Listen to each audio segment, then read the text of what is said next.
This video is brought to you by SoccerPro.com. Be sure to visit SoccerPro.com for all the latest soccer gear at everyday low prices with no membership fees.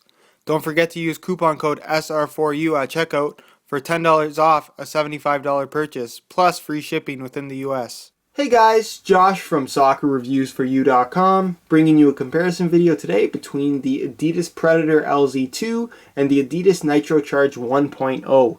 These two shoes are actually very different from each other, so the goal of today's video is to point out what the major differences are and hopefully allow you to make a more educated decision and pick the model that's going to be best for you based on your own personal preferences. The one piece of kind of advice that I can really give you guys that's really going to help you out as far as learning about both of these two models is checking out the full written reviews on my website, SoccerReviewsForYou.com. I'll leave a link to both reviews down below in the description, so go ahead and check those out if you are really looking for a lot of information on each individual model.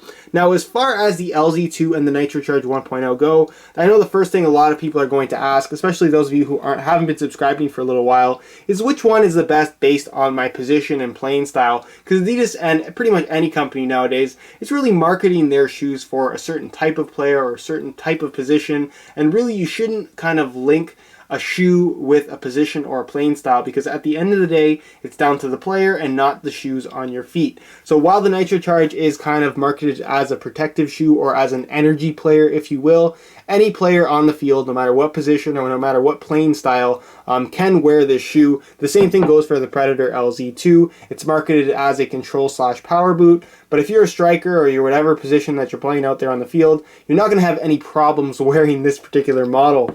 Now, as far as the uppers go, they are very, very different, and the one thing that you have to take away from this particular comparison is that the LZ2 is all about grip, whereas the Nitrocharge 1.0 is mainly about protection. So if those are two things that you really value, that's really where these two shoes kind of separate, for me at least. But other than that, they are kind of similar in terms of how they feel on your feet. In terms of touch on the ball, both of these shoes feature the exact same hybrid touch synthetic. It's a synthetic material from Adidas designed to mimic the feel of natural leather, and it does that very, very well. It's not an overly thick material, and I would say that the upper on the LZ2 does feel a little bit thinner. Of course, you do have the extra bulk of the rubber elements, but the hybrid touch synthetic itself does feel a little bit thinner than it does on the Nitrocharge. But again, on the Nitrocharge 1.0, you do have these kind of inlaid pads here in the forefoot area that again add that little bit of extra protection and bulk to the upper itself. But nonetheless, whatever pair it is, it offers a very comfortable and soft feel on your foot, and overall just feels really good on the ball as well. So that's definitely a positive about both of these two shoes. They also both feature the same off-center lacing system. You can see it is a little bit different on the LZ2, but in terms of the overall fit, they fit very similarly as well, which you'll see later in the video when I put them on my feet. As far as the major kind of talking point of the shoe, it definitely has to do with the touch. And with the LZ2, this is really what is going to make or break the shoe for a lot of people. If you're one of those people that really likes to have a lot of grip on the ball, then you're going to love the feel of the LZ2. You have what's called the 5 lethal zones on the upper. You have the dribble zone right here, you have your first touch zone on the top, you have your sweet spot here on the instep, your drive zone or your striking element here going across the top of the foot, and of course you have your passing control element, which are these little rubber strips there. Each of the elements themselves are made of rubber that vary in size, texture, and kind of dimension. They have kind of like a 3D effect, and they really do offer a ton of extra grip on the ball. There is a break in the grip as well. It's not like too sticky or anything like that. And if you guys watched my unboxing video, then you know that it definitely is an improvement over the original LZ in my opinion. But if you're one of those people, you like to have a lot of grip on the ball, you're going to love the feel of the LZ2, whereas the Nitrocharge 1.0 goes for a much more natural feel in my opinion. You don't have too much interfering with the hybrid touch synthetic, other than of course the Energy Sling rubber band, which I'll get to in just a second. So you get this kind of padded feel with the pre-molded pads here in the forefoot, allowing for a much more natural, almost leather-like touch on the ball, which is not a bad thing at all. There's not a whole lot of interference there. With this Energy Sling band, it's not a very abrasive rubber, it's a lot harder, and it's there mainly for support as opposed to touch, so you will notice a little bit of extra grip grippiness here around the energy sling area on the boot, but for the most part it doesn't really act as kind of a grippy element when you are making touches and controlling the ball. So just keep that in mind. Of course, you do have your protective mesh area going through the midfoot of the shoe as well, with these kind of slightly grippier rubber kind of elements that are the 3 Adidas stripes on both the outside and inside of the shoe, and that's really just to counteract the otherwise slippery feel of the protective mesh on the upper. So nonetheless, it does offer kind of a very natural feel on the ball, a lot more natural than you might expect, considering all the different materials that are being used on the upper of the Nitrocharge 1.0. As far as protection goes, because it is worth mentioning, you're going to get a lot more protection out of the Nitrocharge 1.0 than you will out of the Predator LZ2. You do have all of this rubber on the upper, but for the most part the upper itself is very thin and they don't provide too much in the way of protection, mainly because of how flexible they are, and there's just not a lot of bulk between the elements and the upper itself. So should you get stepped on in the LZ2, you will feel most of the blow. You do have an internal plastic heel counter as well, but again, there's not nearly as much protection on the LZ2 as what you're going to find on the Nitrocharge 1.0, which is kind of the main design idea behind the shoe itself. You have your pre-molded pads in the forefoot that are intended as kind of protective pads should you get stepped on in that toe area, which is definitely a really good idea. You have your same pads here on the Achilles tendon, which is a really good concept in my opinion, kind of protecting you from kicks from the back. You do have an external plastic heel counter, which is definitely a little bit more solid than what you're going to find on the Predator LZ2. And of course you have your protective mesh, which does a good job of dispersing energy should you take a direct impact to that particular part of the shoe. It really does a good job of kind of dispersing that energy away from one specific pinpointed spot on the foot, which really does kind of reduce the severity of the blow in a major way, a lot more than you might think, while still maintaining a fairly low profile on the shoe. You're getting plenty of protection here without any of the extra bulk, so that's definitely a positive. The last thing to talk about is mainly the highlight of the Nitrocharge 1.0, which is of course this energy sling band. Like I mentioned, it really doesn't impact your touch all that much, but what it does impact is how the shoe feels and how it locks down your forefoot area inside of the shoe. It's intended as kind of like a support band, so when you are making these hard cuts and lateral movements, it keeps your foot locked in place, preventing it from sliding around inside the shoe, and just overall creating a very responsive feel, and it does that just right. Obviously it's attached to the lacing system itself, so when you pull the laces tight, especially these bottom two, it really locks your forefoot down inside of the shoe, preventing it from moving around, and it does that very, very well, and that's probably my favorite feature of the Nitrocharge 1.0.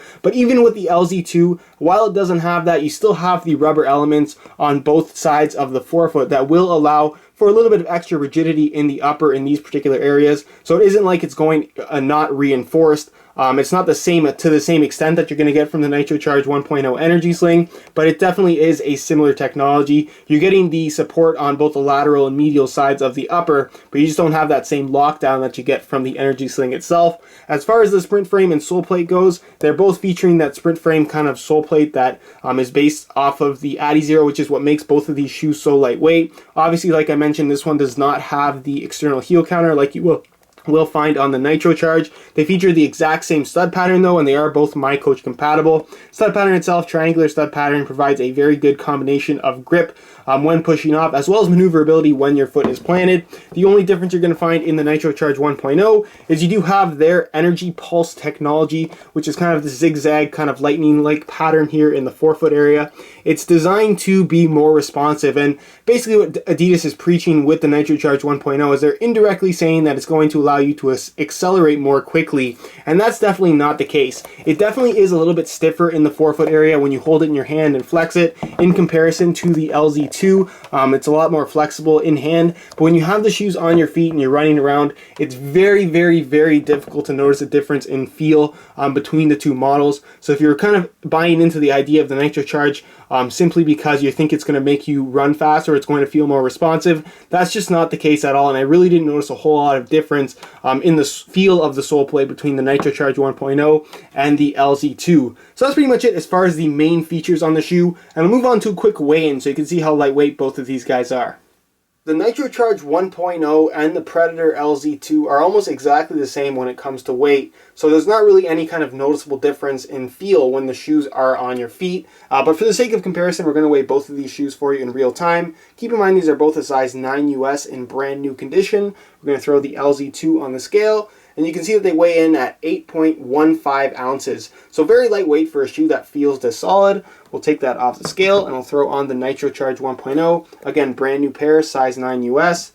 And you can see that these guys weigh in at 8.1 ounces. So there's a 0.05 ounce difference between the two, which is next to nothing. There's no noticeable difference in weight either in hand or on feet. So if you're looking to kind of compare the shoe based on weight, there's really not much to compare because they weigh exactly the same thing. So that's pretty much it as far as the weigh-in portion of this video goes. And to move on to a quick on feet so you can get a better idea as to how these two shoes fit and what the sizing is like. Alright, here's a look at the Nitrocharge 1.0 and the Predator LZ2 on feet. And in terms of fit, both of these shoes have a very similar feel on feet. As far as sizing goes, pretty much all the modern Adidas shoes, obviously excluding the Copa Mundial, fit true to size. So I'm wearing my usual size 9 US in both of these models, and fit is absolutely perfect. So whether you're planning on ordering the Nitrocharge 1.0 or the LZ2, you should be just fine going true to size, just like you would any other Adidas model. As far as the upper itself goes, both of these two shoes feature the same Hybrid Touch synthetic upper, and Hybrid Touch actually stretches a lot more than you might expect a synthetic to stretch. So bear in mind that the way that these shoes fit from right out of the box is not the way that they're going to fit after a couple hours of break-in time. They will soften up, they will stretch, and feel overall just a lot more comfortable in my opinion. As far as the fit goes, again, they fit very similarly as well. The major kind of difference between the LZ2 and the Nitrocharge 1.0 is going to be the toe box area of the shoe. I would say that overall the LZ2 features a much more low profile toe box, which I personally prefer, whereas the Nitrocharge 1.0 is a little bit boxier in my opinion, allowing for a little bit of extra room. But with that being said, I feel like the Nitrocharge wraps the forefoot area ever so slightly tighter than the LZ2, mainly due to that energy sling band going across the front of the foot. As far as the midfoot goes, they are very, very similar to each other. I would say that the Nitrocharge 1.0 doesn't quite hug the instep as much as the LZ2 does, but as far as width goes, if you do have slightly wider feet, you shouldn't have too many issues fitting into either of these two models, especially after a couple hours of break-in time once the shoes have stretched. So that's pretty much it as far as the fit and sizing of both of these two models go, and I'll leave you to my final thoughts.